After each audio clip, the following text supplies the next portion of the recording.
The question is that the motion be agreed to, and I call the member for Canberra. Thank you, Deputy Speaker.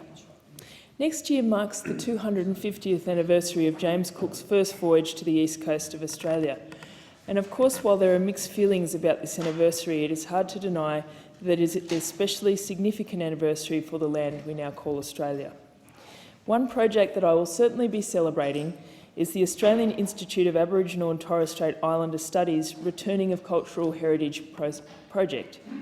AIATSIS, located on Lake Burley-Griffin here in my electorate of Canberra, will investigate and facilitate the return of Aboriginal and Torres Strait Islander cultural heritage materials from overseas back to country. Through investigation of the holdings of international collecting institutions, many in Britain, a database of cultural heritage objects, audiovisual and images held in overseas collections will be developed.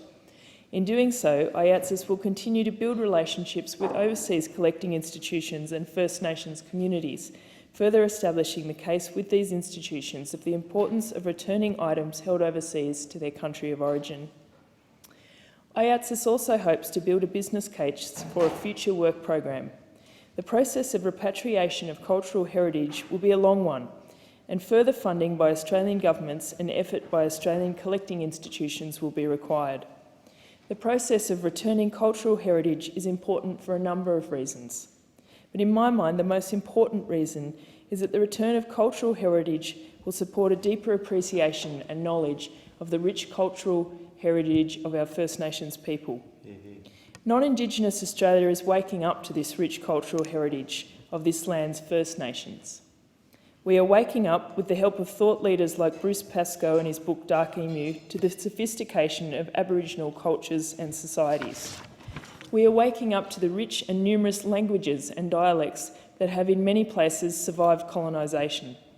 Other languages, such as the language of the Ngunnawal people of the Canberra region, are being resurrected through a comprehensive process of research.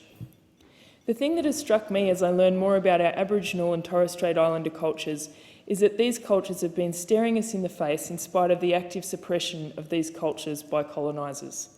Whether it's the artefacts still visible at Tidbinbilla or Namadgi here in the ACT, or aquaculture system in the Budge Bin cultural landscape of the Gunditjmara people in Victoria, or the use of observations by early settlers and colonists to piece together cultural histories and languages, First Nations cultures are there to be understood and embraced if Australia as a nation chooses to do so.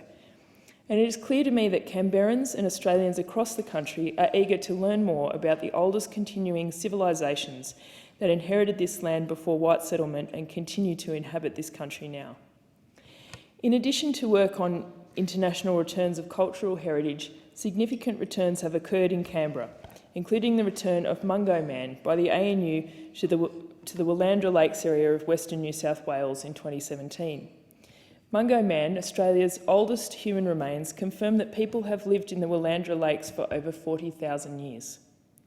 The significance of this return cannot be underestimated, with traditional owners expressing the spiritual significance of the return, as well as its importance in the ongoing process of reconciliation in Australia. And now the Mungo Man story will be part of the Australian History curriculum, with a program designed for Year 4 to Year 7 students, launched in Melbourne earlier this month. The Mungo Man example demonstrates the broad range of impacts the return of First Nations cultural heritage has, not only for First Nations communities, but also for our nation as a whole. I support the member for Kingsford Smith's motion, calling on the government to support AIATSIS and the Return of Cultural Heritage project, and identify educational opportunities that the return of these important Australian cultural items provide. Australians, both Aboriginal and Torres Strait Islander, and the broader community have a strong desire to see First Nations culture incorporated more broadly into our education systems, into our politics and into our everyday lives. Just like New Zealand has embraced Maori culture, the opportunities for Australia to incorporate First Nations cultural heritage are immense. Here in the ACT, the Legislative Assembly moved a motion last week to begin each sitting day with the acknowledgement of country in Ngunnawal language. I call on this Parliament to adopt this approach, also without daily acknowledgement of country delivered in the language of the Canberra region. The suffering of our First Nations peoples is significant and continues to be felt through the generations. It is projects like the AIATSIS Return of Cultural Heritage and regular acknowledgement of our First Peoples in places like this Parliament that provide the building blocks for achieving really significant changes. The member's Thank time you. has expired. I thank the member for Canberra.